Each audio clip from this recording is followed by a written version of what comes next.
Itu bakil udah pulang tuh, bakil udah pulang tuh, lampu mamak itu bakil tuh.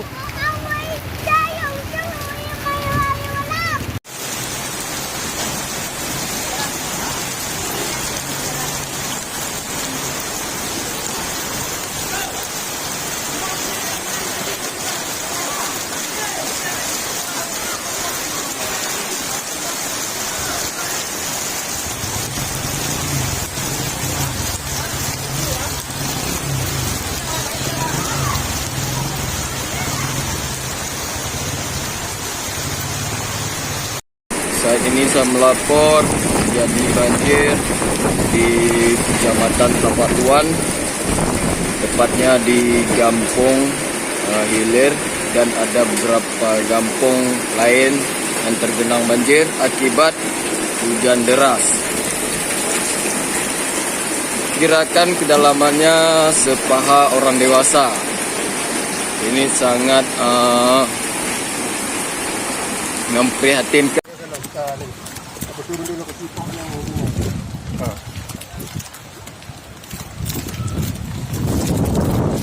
Kondisi saat Jino di lapangan.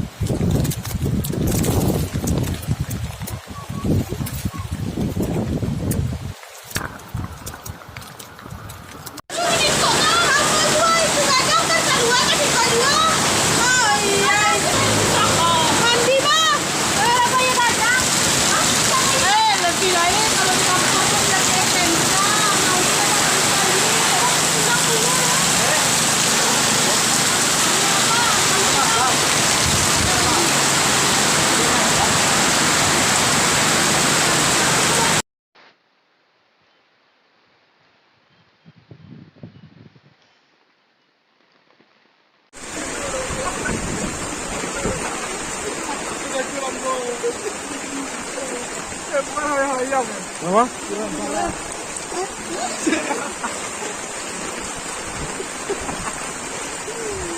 Bakod, ram gagal mo ba ikaw alam trabaho?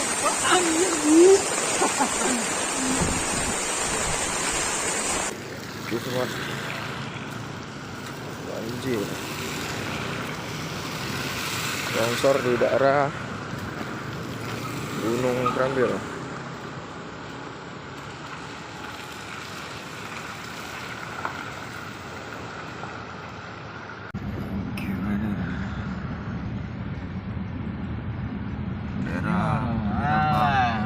Ayun,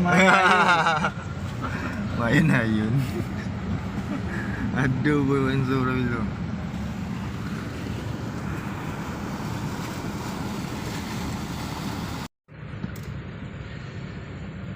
Standby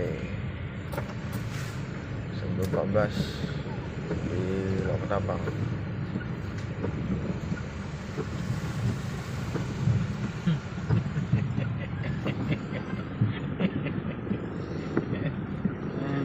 rumah jasa Hakim. Banjir sobat. Alhamdulillah ini Yang pulang. air sudah surut ya.